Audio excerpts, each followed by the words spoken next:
이 시간은 저희들 하나님이 주시는 말씀 받겠습니다. 사도행전 24장 1절에서 9절 말씀입니다. 저 한 절 여러분이 한 절 교독하겠습니다. 닷새 후에 대제사장 아나니아가 어떤 장로들과 한 변호사 도들로와 함께 내려와서 총독 앞에서 바울을 고발하니라. 바울을 부르매 도들로가 고발하여 이르되 벨릭스 각하여 우리가 당신을 힘입어 태평을 누리고 또 이 민족이 당신의 선견으로 말미암아 여러 가지로 개선된 것을 우리가 어느 모양으로나 어느 곳에서나 크게 감사하나이다. 당신을 더 괴롭게 아니하려 하여 우리가 대강 여짜옵나니 관용하여 들으시기를 원하나이다. 우리가 보니 이 사람은 전염병 같은 자라 천하에 흩어진 유대인들을 다 소요하게 하는 자요 나사렛 이단의 우두머리라. 그것도 성전을 더럽게 하려 함으로 우리가 잡아싸우니 당신이 친히 그를 신문하시면 우리가 고발하는 이 모든 일을 아실 수 있나이다 하니 같이 읽습니다. 유대인들도 이에 참가하여 이 말이 옳다 주장하니라. 아멘. 저희들 다시 사도행전으로 돌아왔습니다. 오늘은 사도행전 24장의 말씀을 봤습니다. 잠시 23장 말씀 돌아보기 원합니다. 사도 바울이 죽기 일보 직전에 놓여 있었습니다. 유대인들이 당을 지어서 바울을 죽이기 전에는 먹지도 아니하고 마시지도 아니하겠다고 맹세까지 했습니다. 무려 40여 명이었죠. 이들은 대제사장들과 장로들과 함께 바울을 죽일 음모를 계획합니다. 바울이 붙들려 있던 천부장에게 사람을 보내어서 유대 공회가 바울을 좀 더 자세히 물어 보이는 척 하면서 바울을 공회로 청하라는 음모였습니다. 바울이 공회로 내려올 때에 맹세한 40여 명이 숨어 기다리다가 매복하다가 바울을 죽이려고 이들은 이러한 음모를 준비했습니다. 그런데 여러분 아십니까? 하나님도 살아계셔서 다 듣고요. 다 보시고 또 준비하고 계십니다. 바울의 생질, 바울의 조카가 이 음모를 알게 되고 이 사실을 바울에게 즉시 알렸으며 바울은 조카를 곧장 천부장에게 보내죠. 클라우디오 루시아에게. 감사하게도 이 천부장은 이 사람의 말을 믿어 의심치 않고 곧바로 조치를 취하는데 그날 밤 9시에 여기 시간으로 9시겠죠. 9시에 바울을 이송시킬 준비를 합니다. 보병 200명, 기병 70명, 창병 200명, 총 470명을 준비시키고요. 바울을 태워 보낼 짐승까지 준비시키십니다. 참 할렐루야. 사람이 마음으로 자기의 길을 계획할지라도 그의 걸음을 인도하시는 이는 여호와시니라 하나님이시라. 불의는 결코 하나님의 뜻을 막을 수가 없습니다. 하나님은 그 어떠한 상황에서도 반드시 하나님의 의와 뜻을 이룹니다. 하나님의 입에서 나오는 말씀은 헛되이 돌아가지 않고 반드시 하나님의 뜻을 이룹니다. 할렐루야. 주님이 바울에게 약속하셨지 않습니까? 너는 로마까지 가야 하리라. 로마까지 가서 나를 증언하여야 하리라. 자, 이제 어떻게 되었을까요? 바울은 드디어 유대의 주도시인 가이사라에 안전하게 도착할 수 있었습니다. 그러면 이제 문제가 해결되었을까요? 천만의 말씀이죠. 바울은 또 다른 중대한 고비를 맞이합니다. 사랑하는 성도님 여러분, 인생에 문제는 끊임이 없습니다. 지난주에도 여러분 여러 가지 일들이 있었고요. 이번 주에도 여러분이 생각지 못한, 예상치 못한 여러 가지 일들, 고비들, 문제들이 있을 겁니다. 기억하십시오. 하나님은 하나님의 뜻을 인도하십니다. 오늘 본문 24장 1절 읽어보시기 바랍니다. 본문의 시작은 이렇게 시작이 됩니다. 닷새 후에 대제사장 아나니아가 어떤 장로들과 한 변호사 도들로와 함께 내려와 총독 앞에서 바울을 고발하니라. 바울을 죽이려 했던 유대인들은 절대 포기하지 않았습니다. 바울을 포기할 수가 없었죠. 이들은 예루살렘에서 약 100km 떨어진 가이사라 쪽으로 북쪽으로 올라오죠.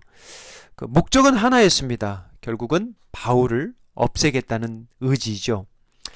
지난번 유대 그 최고법정에서 변호를 시작했을 때, 그 바울이 변호를 시작했을 때 바울의 입을 치라 명했던 대제사장 아나니아가 가이사라까지 왔고요. 그리고 이제 소수의 장로들을 데리고 온 것으로 보이고, 눈에 띄는 변화는 변호사를 대동했다라는 것이죠. 더둘로라는 유대 변호사를 대동한 이유는 쉽게 짐작할 수 있는데, 이번에는 지난번과 같은 유대 법정이 아니기 때문에, 다시 말해서 홈그라운드가 아니기 때문에, 로마 법정에서 서는 것이기 때문에 전문적인 변호사, 대변인이 필요했을 것입니다. 또 다른 이유는 지난번에 호되게 당했거든요. 사도 바울을 만만하게 보았는데 오히려 공회 안에 사두개파와 바리새파 간에 심한 분쟁이 일어났었던 아픈 그러한 경험이 있었기 때문에 아마도 이 전문 변호사를 대동한 것 같습니다.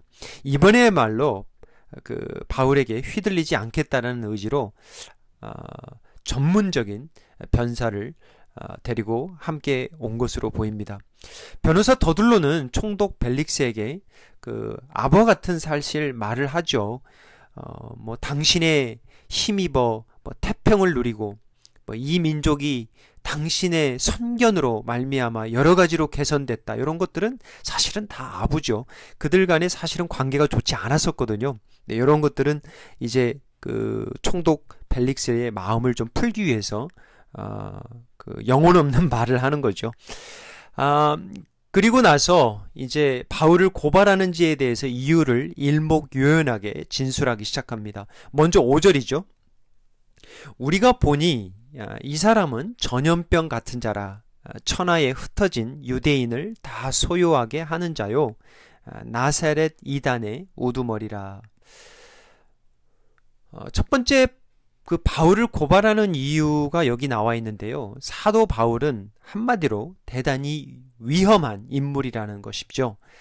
사도 바울을 칭하면서 상당히 강한 단어를 사용합니다. 이 사람은 전염병 같은 자다. 그 예전 성경에 보면 연병 같은 자다라고 번역이 되어 있죠. 천하에 흩어진 유대인들을 다 소욕해 하는 연병 같은 자다. 다시 말해서 유대 지역뿐만 아니라 유대가 속한 그 로마 제국의 질서를 어지럽게 할 수 있는 위험한 자. 이러한 어필을 하는 이유는 그 당시 역사를 좀 우리가 알 필요가 있는데요. 그 시대의 상황이죠. 당시에 자칭 선지자들로 칭하고 이러한 선지자들을 추종하는 자들이 있었습니다. 로마는 이들을 로마에 대한 저항 또는 대항, 반역으로 간주하고 이들을 처형한 사건들이 있었죠. 그래서 더둘로 변호사는 바로 이러한 분위기를, 이러한 일들을 기억하게 하고 이러한 것들을 악용하는 것이죠. 사도 바울도 바로 그러한 선지자들과 같다라는 것이죠.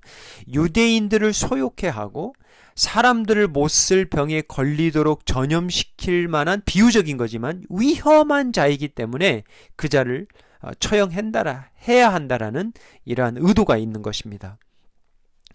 우리나라 말에도 사실 연병이라는 단어가 있죠. 그죠? 뭐 우리는 자주 쓰지 않는 단어지만 사실 그리 좋은 말은 아니죠. 아주 상스러운 말이죠. 욕이죠. 그러죠?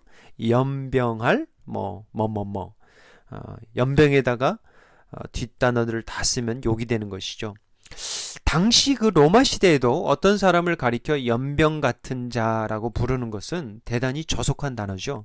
사람에게 병을 전염시키되 죽을 병을 전염시키는 사람이니 말이죠. 이런 말을 들었던 사도 바울의 마음은 어땠을까요? 그 당시에 많은 전염병들이 있었을 텐데 당신은 전염병 같은 자다, 연병 같은 자다, 이런 말을 들었던 사도 바울의 마음은 어떠했을까요? 만약에 당신이 말이죠, 다른 사람들이 당신은 연병할 사람이야, 듣기 참 거북하죠. 두 번째 유대인들이 바울을 고발하는 이유, 이것은 바울이 나사렛 이단의 우두머리라는 것이죠. 오늘 본문에도 그렇게 나와 있잖아요. 5절 한번 다시 보세요. 우리가 보니 이 사람은 전염병 같은 자라. 천하에 흩어진 유대인을 다 소요하게 하는 자요. 나사렛 이단의 우두머리라. 첫 번째 이유는 그 유대인들뿐만 아니라 그 로마 제국의 사회 질서를 위협하는 연병 같은 자, 정치범 같은 자였다면 이제 두 번째 이유는 종교적인 이유입니다. 사도 바울은 나사렛 이단의 우두머리라는 것이죠. 당시에 유대교는 로마로부터 인증을 받은 종교였습니다. 하지만 나사렛 예수교, 우리가 말하는 기독교는 로마로부터 아직 인증을 받지 못했을 뿐더러 유대교에서 나간 파벌, 다시 말하면 이들이 사용하고 있는 이단, 다를리 끝단, 끝이 다르다는 이단이라는 것이죠.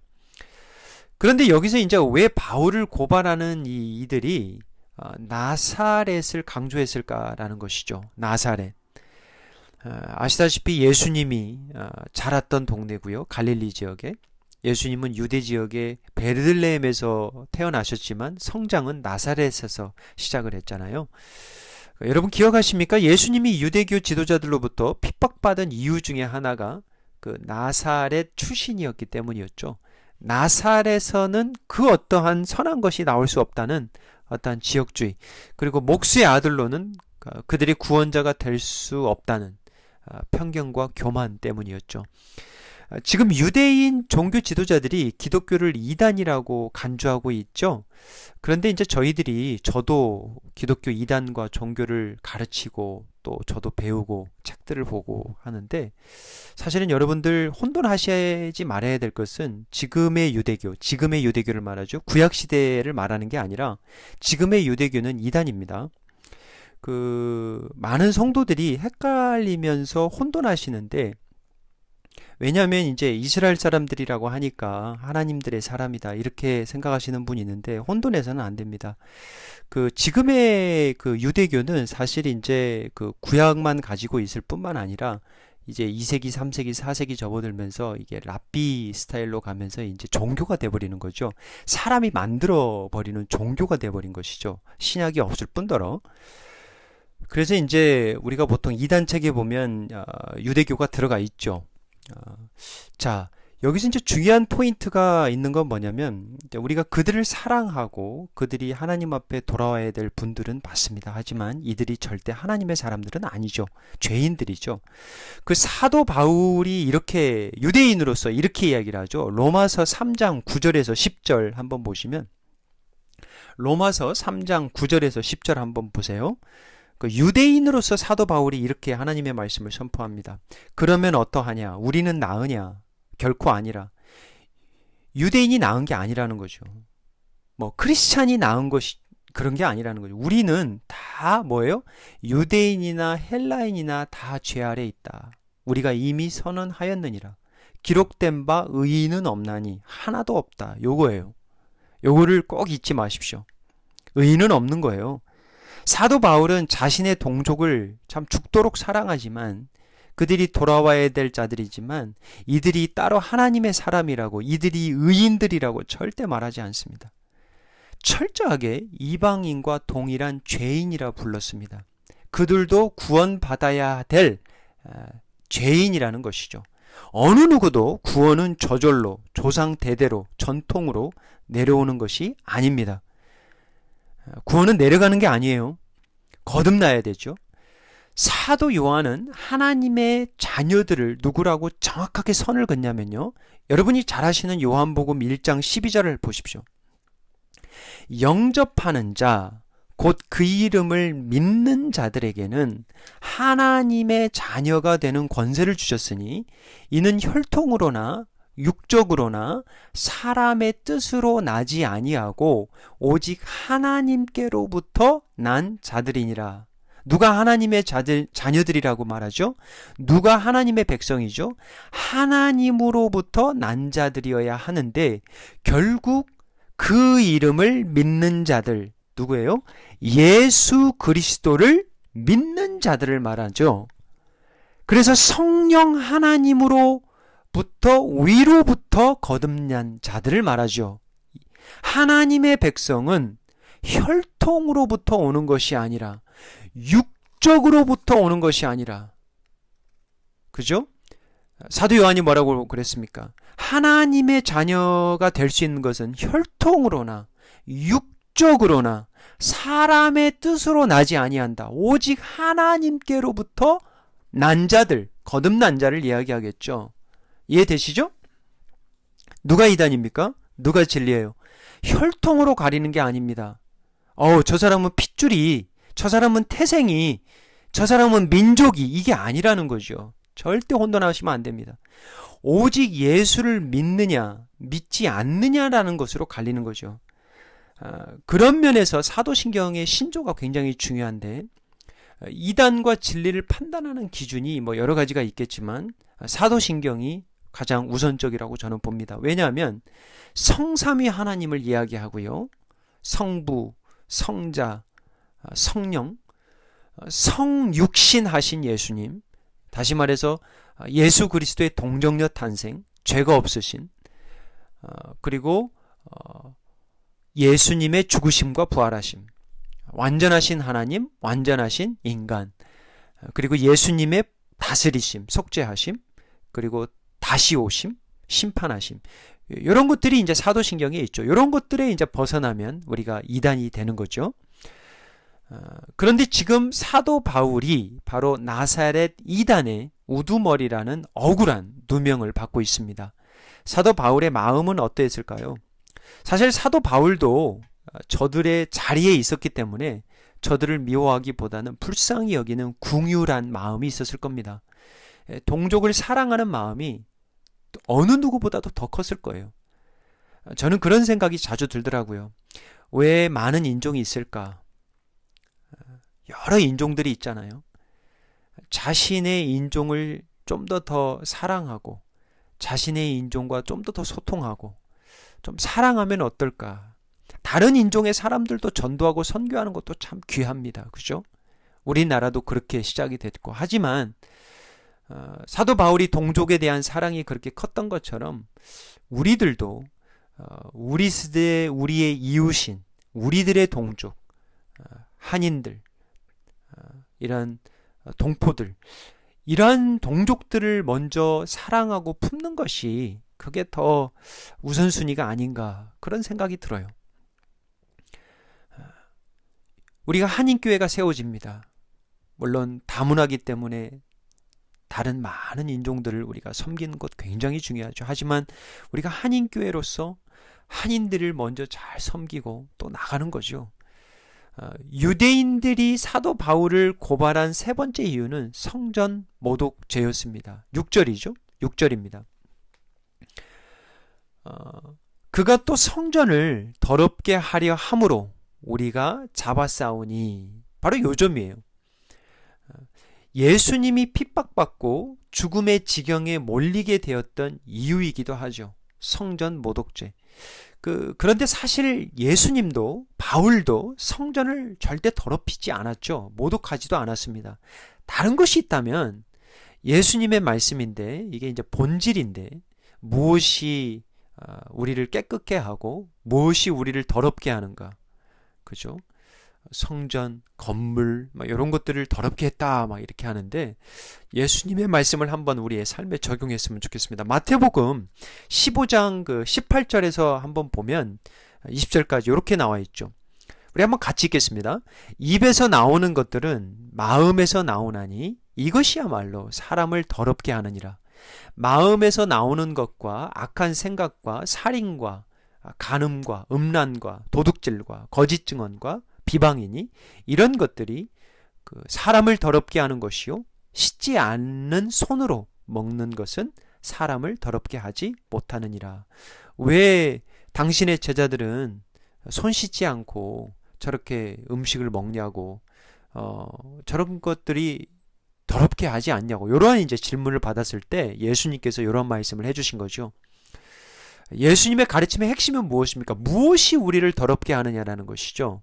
지금 사도 바울이 성전을 더럽게 한다, 이러한 죄목으로 지금 고발을 당하고 있는데, 여기서 한번 무엇이 우리를 더럽게 하는지, 우리가 무엇을 더럽게 만드는지, 마음 아닐까요? 물론 우리 행함도 마찬가지입니다. 근데 사실 가장 더러운 부분은 마음이에요. 생각입니다. 드러나서가 아니지. 하나님은 아세요. 우리의 마음의 중심, 우리의 마음의 동기, 우리의 마음의 의도를 잘 아세요. 사람들은 속일 수가 있습니다. 하지만 하나님은 속이지 못해요. 그래서 하나님이 나중에 다 들춰냅니다, 여러분. 때가 되면. 입에서 나오는 것들이 더럽다라는 거죠. 악한 생각들이 더럽다라는 거죠. 요즘같이 손을 자주 씻는 때가 없죠. 손을 씻을 때 여러분들의 마음 들여다보시기 바랍니다. 전보다 아마 수없이 씻을 거예요. 그죠? 씻어내야 할 것들이 있습니다. 그게 바로 더러운 악한 생각들, 마음들. 우리가 성령의 은혜를 간구하면서 참 주님을 의지하면서 우리의 마음과 생각을 지켜야 될 때입니다. 변호사 더둘로가 바울에 대한 고발 진술을 마치니까 이제 사도 바울이 변론하기 시작합니다. 여러분, 쉽게 흥분될 수 있는 상황이거든요. 사도 바울은 근데 참 흥분하지 않아요. 여러분 생각해 보세요. 전염병, 연병 같은 자라는 이러한 말을 들을 때 당신이 모든 유대인들을 소유한다고 이렇게 억지 주장할 때 나세렛 이단의 우두머리라는 말을 듣고 참 사도 바울은 감정으로 답하지 않습니다. 차분하게 변론해 나가죠. 이러한 바울의 모습을 보면서 우리가 배워야 될 점이 있어요. 절제입니다. 말의 절제, 혀의 절제, 감정의 절제, 생각의 절제죠. 감사하게도 이민교회를 섬기면서 저와 아내가 좀 여러 가지 일들을 경험할 수 있었습니다. 식당에서도 일했고요. 사진가게에서도 일했고 제가 참 사진사였습니다. 오래전 이야기죠. 금가게에서도 일을 해봤고요. 사람이 총에 맞아 죽어가는 그런 금가게에서 한번 여러분 일해보십시오. 5불 벌기가 어렵다. 10불 벌기가 이렇게 힘들구나. 참 경험 많이 해봤습니다. 조금이나마 이민자들의 이 마음을 이해할 수 있었던 것이죠. 이건 또 한국과 또 다른 곳이니까. 소수자로서, 소수 이민자로서 살아가는, 일하면서 살아가는 이러한 어려움들, 조금이나마 경험할 수 있었죠. 그리고 아마 대부분 모르실 건데 제가 운전도 했습니다. 처음 이야기 드리는 것 같은데 이런저런 사람들을 제 차에 태웁니다. 여러분, 사람을 너무 쉽게 보고요, 깔아보는 사람도 있었습니다. 심지어 차를 망가뜨리는 사람도 있었죠. 마음도 차도 밟히는 경험 여러분 해보셨습니까? 그런데 이런 것들이 사실은 훈련이에요. 섬김의 훈련, 절제의 훈련, 말의 훈련이에요. 참 좋은 경험입니다. 다음 주 시간에 절제에 대해서 좀 더 다루도록 하겠습니다. 자, 이제부터는 그 사도 바울이 어떻게 논리적으로 지혜롭게 변증해 가는지 살펴보도록 하겠습니다. 그 총독 벨릭스에게 변론하는데요. 11절입니다. 총독 벨릭스에 대한 이야기는 다음 주에 좀 더 자세하게 드리겠습니다. 이제 사도 바울이 총독 벨릭스에 나와서 변론, 변명하는 거죠. 11절 이렇게 시작이 되죠. 당신이 아실 수 있는 바와 같이 내가 예루살렘에 예배하러 올라간 지 열 이틀밖에 안 되었고, 이렇게 나오죠. 3차 선교를 마치고 예루살렘에 돌아와서 머문 기간이 열 이틀밖에 안 되었다는 날수로 먼저 변론합니다. 그 열 이틀 날 중에 4일은 갇혀 있었으니까요. 실제로 예루살렘에서 있었던 시간은 8일밖에 없었다라는 것이죠. 이 8일 기간 중에 대부분의 시간은 뭐예요? 결례의식을 행하고 그것도 성전에서 조용히 지냈다라는 것. 그래서 12절에 가보면 이제 이렇게 변론이 전개가 되죠. 저들은 내가 성전에서 누구와 변론하는 것이나 회당 또는 시중에서 무리를 소동하게 하는 것을 보지 못했다. 바울의 변론 첫 번째 포인트입니다. 시간적으로도 사람들을 소요시킬 만한 그러한 시간이 부족했고요.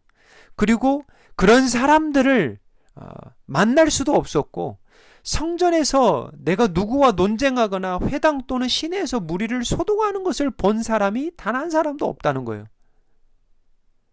그러면 뭐예요? 저 사람들이 주장하는 것처럼. 13절이 작은 결론이 나오죠. 13절 보세요. 이제 나를 고발하는 모든 일에 대하여 그들이 능히 당신 앞에 내세울 것이 없다. 결론이 뭡니까? 내세울 것이 없다는 거예요. 한마디로 정리하면 나를 고발하는 증거가 없다는 거죠. 다른 말로 말하면 저건 다 조작이라는 거예요. 조작. 여러분 아시죠? 조작. 짜는 거죠. 억지, 주장이죠.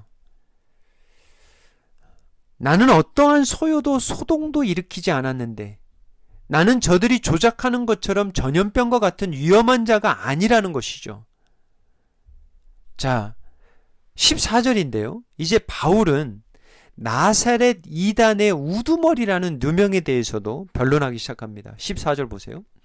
나는 그들이 이단이라는 도를 따라, 이제 도라는 단어를 사용하죠. 도를 따라 조상의 하나님을 섬기고 율법과 선지자들의 글에 기록된 것을 다 믿으며. 그러니까 저 사람들하고 나하고 다른 건 뭐냐? 하나님을 섬기는데 저들이 말하는 이단이라고 하는 도, 예수 그리스도를 말하겠죠. 예수 그리스도를 따라 하나님을 섬긴다는 거죠. 하나님이 같아요? 틀려요? 잘 생각해 보세요. 그리고 나도 저들이 믿는 율법과 선지자들, 글, 구약들 다 믿는다라는 거죠. 무엇이 차이점이 있습니까? 예수 그리스도의 도를 따라, 예수 그리스도의 가르침 따라 하나님을 믿는다는 거죠. 요게 차이점입니다. 큰 차이죠. 이단이 아니라 도라는 거죠. 여기서 이제 도라는 것은 가르칠 도가 아니고요. 길도입니다. 길도. 하다스라는 그 헬라어인데 길이라는 뜻입니다. The way.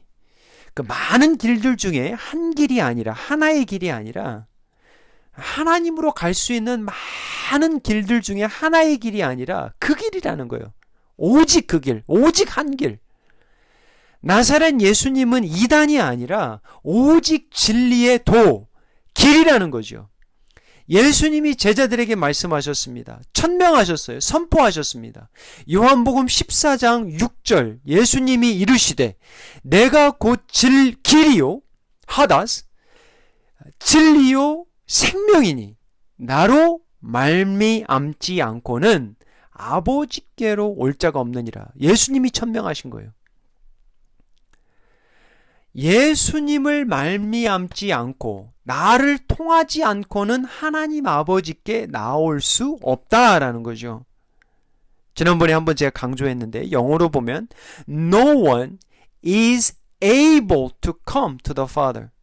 다시 말하면 그 어느 누구도 ability, 능력이 없다는 거예요. 하나님으로 아버지께 나올 수 있는 ability, 능력이 없다는 거죠.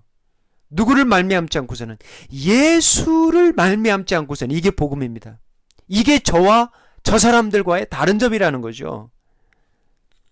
사람에게는 하나님께 나올 수 있는 능력이 이제 없어요. 그전에는 짐승의 피로도 나왔죠. 이제는 아니죠. 왜냐하면 예수의 피가 뿌려졌으니까. 이제는 예수의 의로, 예수의 핏부림을 받은 자들이, 예수의 의의 옷을 덧입힌 자들이, 성령으로 거듭난 자들이 이제 나올 수 있는 거죠. 그런데 어떻게 사람들이 예수의 보혈 없이, 십자가의 대속함 없이, 하나님의 진노를 대신 받은 자 없이 짐승 가지고 나온다? 이게 아니라는 거죠. 이제는 부활의 사망 권세 이김 없이 하나님 앞에 나올 수 있다? 이제 안 된다는 거죠. 그러면서 내가 하나님의 백성이다? 당치도 않는다는 것이죠. 그러면 도대체 하나님이 몇 분인가 이렇게 돼버리는 거예요. 여러분들. 이 종교에도 하나님이 있고 저 종교에도 하나님이 있다? 이슬람과 유대교와 기독교의 하나님이 같다? 아니라는 거죠.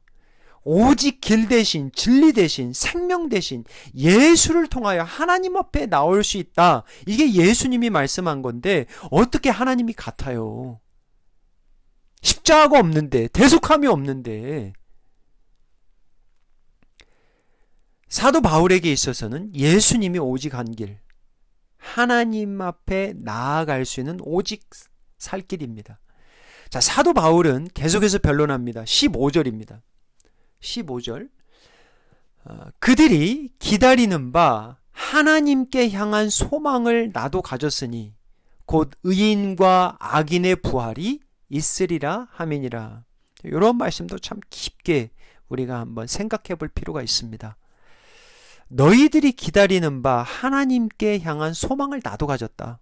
나도 의인과 악인의 부활을 믿고 사는 자다.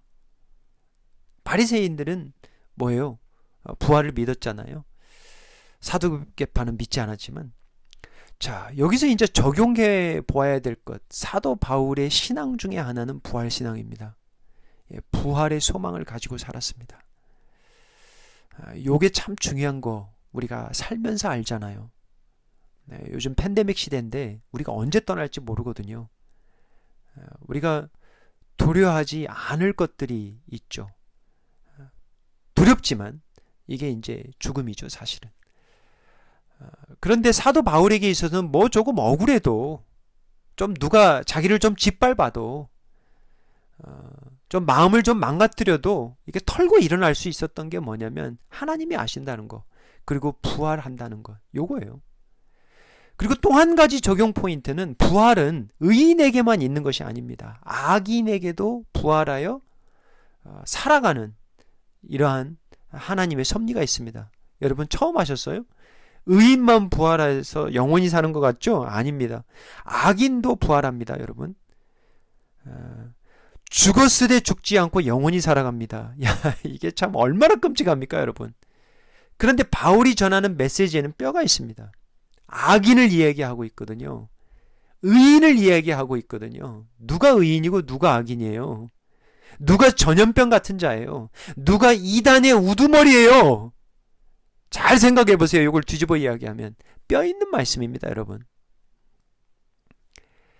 사도 바울은 계속해서 변론합니다. 17절입니다. 여러 해 만에 내가 내 민족을 구제할 것과 재물을 가지고 와서, 무슨 얘기예요? 2차 선교 마치고 예루살렘을 떠났잖아요. 그런데 이제 3차 선교 마치고 4, 5년 만에 예루살렘을 다시 방문합니다. 그냥 방문한 것이 아니라 이방인들 교회들이 예루살렘 교회에게, 힘든 예루살렘 교회에게 그들을 돕고자 준비한 구제 헌금을 가지고 왔다라는 사실을 밝히는 거예요. 이거는 명백한 사실이니까. 사도 바울은 저들이 주장하는 것처럼 사회의 전염병이 아니라 오히려 사람들을 돕는 자임을 간접적으로 논박하는 것이죠. 그리고 이제 18절 보세요. 18절에 보면 드리는 중에 내가 결례를 행했고요. 모임도 없고 소동도 없이 성전에 있는 것을 그들이 보았다. 그러나 문제는 이거예요. 아시아로부터 온 유대인들이 있었다. 지난번 우리 말씀 기억나시죠? 19절입니다. 그들이 누구예요? 아시아로부터 온 유대인들이 만일 나를 반대할 사건이 있다면 마땅히 당신 앞에 와서 고발하였을 것이요. 이들이 와야 된다는 거죠. 아시아로부터 온 유대인들, 이들이 와서 직접 고발하여야 한다는 것이죠. 바울의 변론의 핵심은 무엇입니까? 자신을 고소할 사람들이 있다면 왜 법정에 나타나지 않느냐라는 반문이죠. 왜요? 소동도 없었고 모임도 없었고 뭐 소유도 없었던데 이들이 와서 뭘 주장하겠습니까? 그리고요, 당시 법을 알고 있었던 사도 바울은 이 사도 바울의 변론이 탁월한 거예요. 왜냐하면 지금도 그러겠지만 고소자가 재판장에 출두하지 않는다는 것은 고소를 철회하겠다라는 뜻과 같았습니다. 그 전에. 결론이 어떻게 됐을까요? 그러면 사도 바울의 이 변론, 하나님이 지혜를 주신 거죠. 그래서 이제 결론이 어떻게 되냐면 22절, 23절 한번 보세요. 22절에 보면 이렇게 나와 있죠.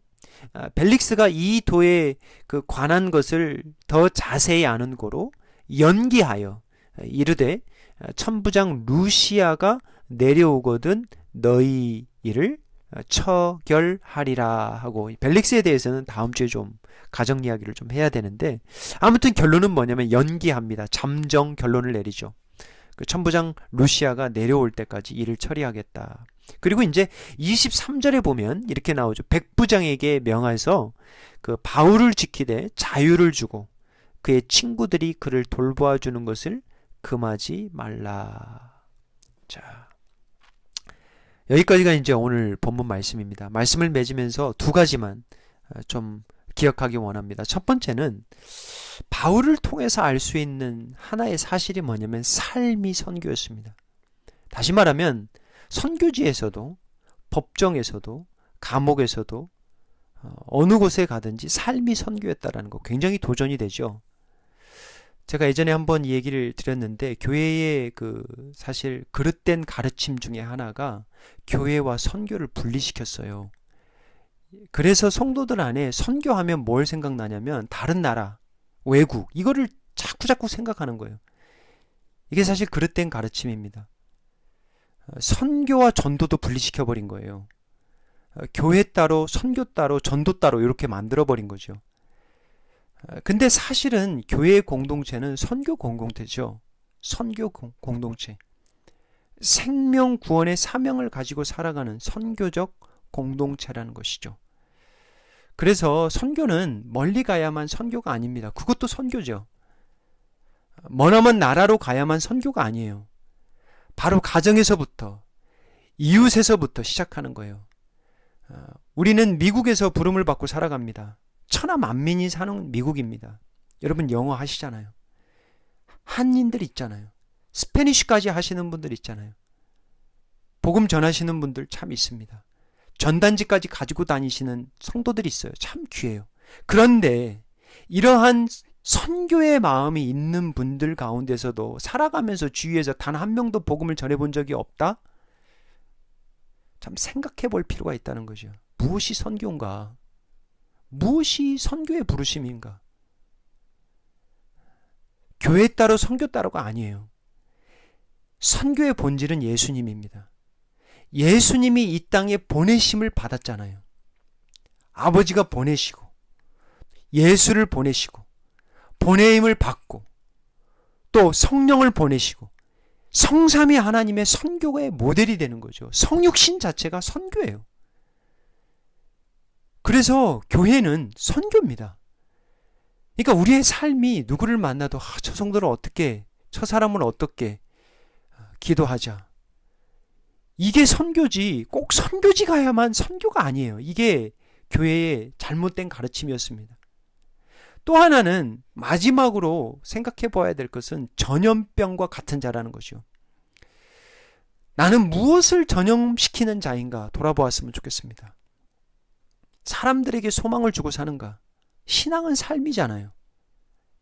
신앙은 인격이잖아요. 성령의 열매잖아요. 코로나 기간 중에서도 내가 진짜 성장하고 성숙하고 있는가? 지난주에 멕시코에서 선교하시는 두 선교사님 연락하게 되었습니다. 선교금 보내드리기 위해서. 이분들이 간증하는 거예요.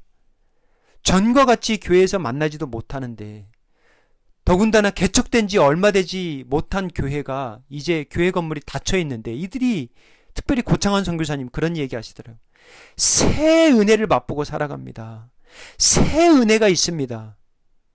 할렐루야예요. 사랑하는 성도님 여러분, 맞습니다. 사도 바울은 진짜 전염병 같은 사람이에요. 왜죠? 전염시키는 거예요. 무슨 전염? 예수의 사랑, 예수의 궁율. 야, 예수 믿는 사람은 다르다. 저 사람은 참 삶이 다르다. 말이 다르다. 예수의 십자가의 은혜를 전염시키는 참 사도 바울이었습니다. 도전이 되는 이야기죠. 저와 여러분 또 한 주간 살아갑니다. 가정으로 돌아갑니다. 일터로 돌아갑니다. 여러분 기억하세요. 그것이 선교지예요. 예수의 바이러스를 그 가까운 이웃부터 교회 성도들로부터 지역에 천하 만민에게 퍼뜨리는 자들로 살아가는, 전염시키는 그러한 은혜를 간구합니다.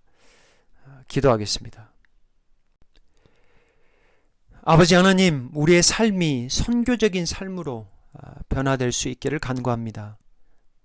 교회 따로 선교 따로의 삶이 아니라, 교회 따로 전도 따로의 삶이 아니라 우리의 삶이 교회와 가정에 세우신 목적이 영혼 구원에 있음을, 그것을 알고 순종하는 은혜를 허락하여 주옵소서.